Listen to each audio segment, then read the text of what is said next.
हिमालय का प्राचीन मंदिर। गहरी रात। नीली मशालें मंद हो रही हैं और ठंडी हवाएं साए साए कर रही हैं। मंदिर का प्रांगण शांत है, लेकिन हवा में खतरे की आहट है। अर्जन, तारा, रुद्र और गुरु विश्वनाथ एक गोल मंच के पास खड़े हैं।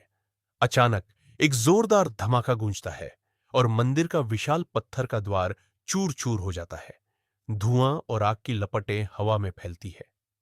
गुरु विश्वनाथ गहरी दृढ़ आवाज में, तलवार को जमीन पर टेकते हुए, वे आ गए हैं। अर्जन, लिलित को तेरी खबर हो चुकी है। आज रात हमें अपनी पूरी ताकत दिखानी होगी। अर्जन तलवार को दोनों हाथों में कसकर पकड़ते हुए, नजरें तीखी। वह मुझसे क्या चाहती है गुरु? मैंने तो कभी उसका नाम भी नहीं सुना था। तारा धनुष पर तीर चढ़ाते हुए, तंज भरे लहजे में, तेरे खून में उसका हिस्सा है। आधा। तू उसकी बनाई हुई कठपुतली है और वह तुझे अपनी सेना का सेनापति बनाना चाहती है। रुद्र कुल्हाड़ी को कंधे पर टांगते हुए जोश में, लेकिन पहले उसे हमसे गुजरना होगा। अर्जुन की ओर देखकर, डर मत भाई, हम तेरे साथ हैं।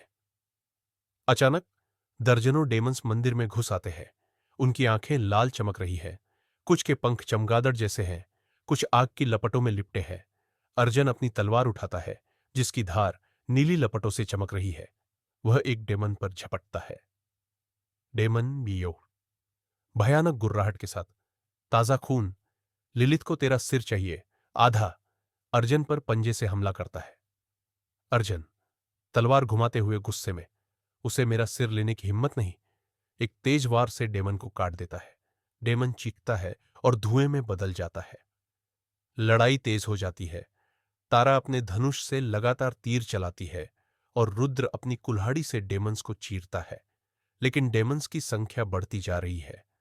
तभी एक भयानक छाया मंदिर के बीच में प्रकट होती है। यह मारा है, लिलित का दूत। उसकी लाल आंखें और काला लबादा उसे और खतरनाक बनाता है। मारा ठंडी कुटिल मुस्कान के साथ, मैं मारा, लिलित की सेनापति। अर्जुन की ओर देखते हुए, तू मेरे साथ चलेगा आधा, या यह मंदिर और तेरे दोस्त राख में मिल जाएंगे।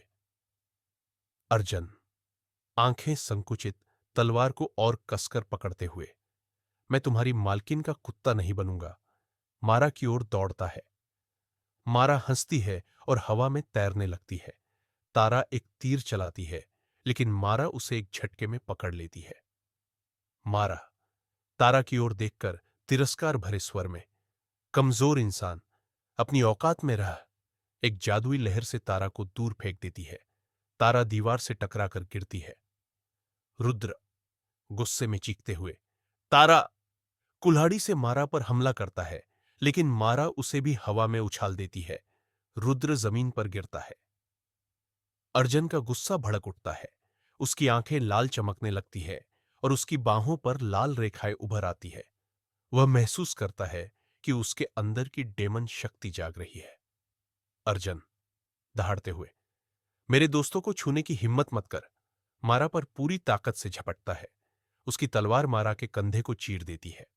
मारा दर्द से चीखते हुए, लेकिन हंसते हुए, तू मजबूत है आधा, लेकिन लिलित तुझे तोड़ देगी।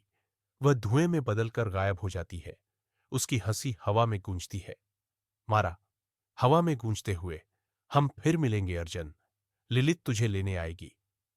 मंदिर खंडहरों में बदल चुका है। नीली मशालें बुझ गई है। अर्जुन, तारा और रुद्र घायल गुरु विश्वनाथ के पास खड़े हैं।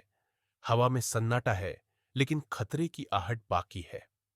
गुरु विश्वनाथ कमजोर लेकिन दृढ़ स्वर में, तूने आज अपने आप को साबित किया अर्जुन, लेकिन लिलित का गुस्सा अब और भड़केगा। तुझे तैयार रहना होगा। अर्जुन सांसें फूलते हुए, लेकिन दृढ़, मैं उसका सामना करूंगा गुरु, चाहे जो हो, मैं हार नहीं मानूंगा। तारा खड़े होते हुए हल्की मुस्कान के साथ, तूने मुझे गलत साबित किया आधा, शायद तू सचमुच डेमन हंटर है। रुद्र कंधे पर कुल्हाड़ी रखते हुए हंसते हुए, हां, लेकिन अगली बार मुझे पहले हमला करने दे भाई। तीनों एक दूसरे को देखकर हल्का सा हंसते हैं।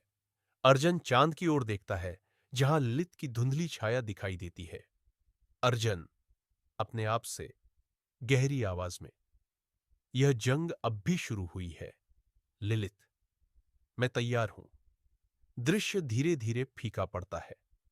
चांद की रोशनी में मंदिर के खंडहर चमकते हैं और हवा में एक रहस्यमयी सन्नाटा छा जाता है।